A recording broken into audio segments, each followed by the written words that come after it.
Hey everyone. So today, we're going to dive into a medical condition that's kind of sneaky. It often hides in plain sight, looking a lot like the normal signs of aging. It's called normal pressure hydrocephalus. And, understanding it can make a huge difference. You've heard it a million times, right? Maybe you've even said it yourself. Having trouble walking, memory slips, maybe some bladder control issues. It is so easy to just chalk all of that up to, well, I'm just getting older. But what if that wasn't the whole story? What if there was another reason? A reason that was actually fixable?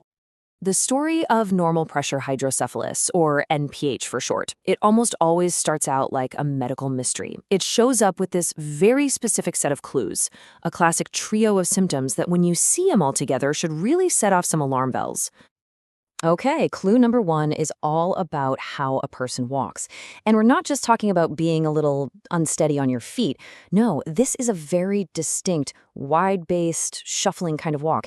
It's almost as if their feet are literally glued to the floor. And this, as you can imagine, often leads to a lot of unexpected falls, which is a huge red flag. All right, next up, we've got the cognitive changes. And again, this isn't just misplacing your keys.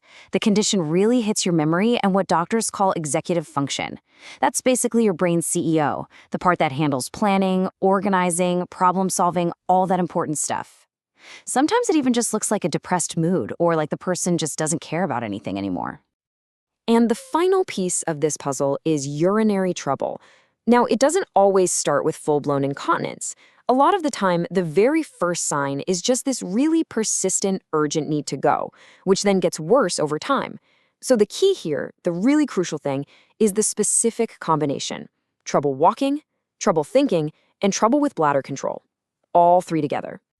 So we have our symptoms, but to really get what's causing them, we need to look inside the brain and unravel this paradox that's hidden right there in the name: normal pressure hydrocephalus.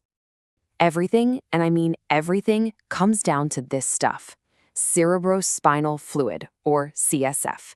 You can think of it as the brain's built-in shock absorber and cleaning service. It's always being made, and it's always flowing through these chambers inside the brain called ventricles. Now, in a healthy brain, this whole system is just a beautiful balancing act. The amount of CSF that's produced is perfectly matched by the amount that gets absorbed back into the body. This keeps everything, the fluid volume, the pressure inside your head, nice and stable. But in NPH, that whole balance gets thrown way off. And the problem isn't that the brain is making too much fluid, it's that it's not absorbing it properly. The CSF isn't being cleared out like it should, so it starts to build up, kind of like a sink that's slowly clogging up.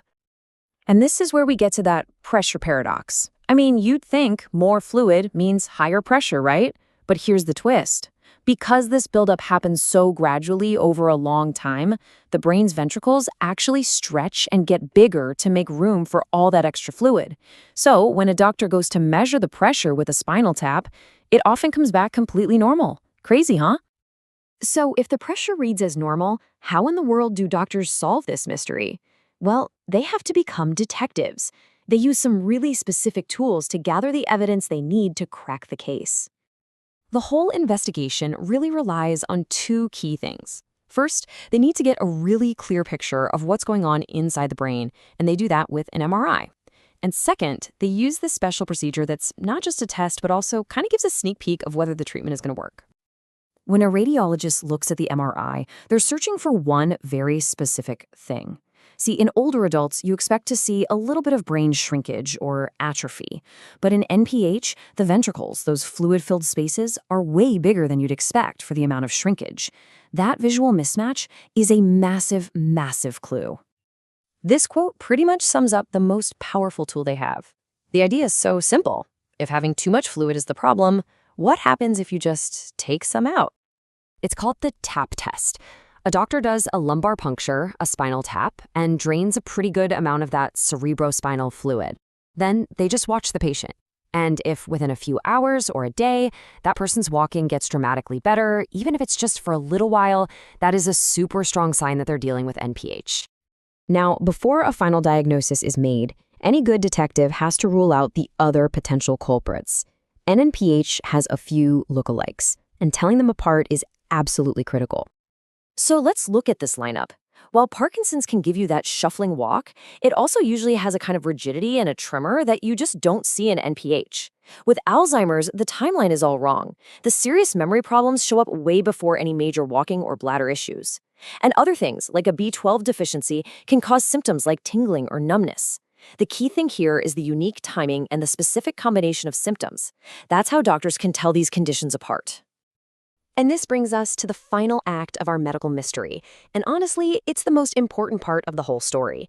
Because unlike so many of the conditions it gets mistaken for, this one actually has a solution. So with the evidence from the MRI and that positive tap test, the case is pretty much closed. The diagnosis is confirmed. It's normal pressure hydrocephalus. The treatment is a neurosurgical procedure to put in a device called a shunt. It's basically just a thin little tube that acts like a permanent drainage pipe. It redirects all that excess fluid from the brain's ventricles down into the abdomen where the body can just safely absorb it. Simple as that. And here it is. This is the most hopeful, most amazing part of this whole thing. For the right patient, getting a shunt can be absolutely life-changing. Their walk can improve, their thinking can get clearer, and they can get their bladder control back. It is a truly treatable cause of symptoms that look a whole lot like dementia. So, to wrap it all up, NPH is all about that classic trio of symptoms: trouble with walking, thinking, and bladder control. And it's caused not by high pressure, but by a drainage problem that lets fluid build up and makes those ventricles in the brain get bigger. And that leaves us with one last, really important question. NPH is often called one of the most underdiagnosed conditions out there. It really makes you wonder, doesn't it? How many people are out there right now struggling with these symptoms, being told, oh, it's just part of getting old, when a real, effective treatment might actually be possible? Thanks for tuning in.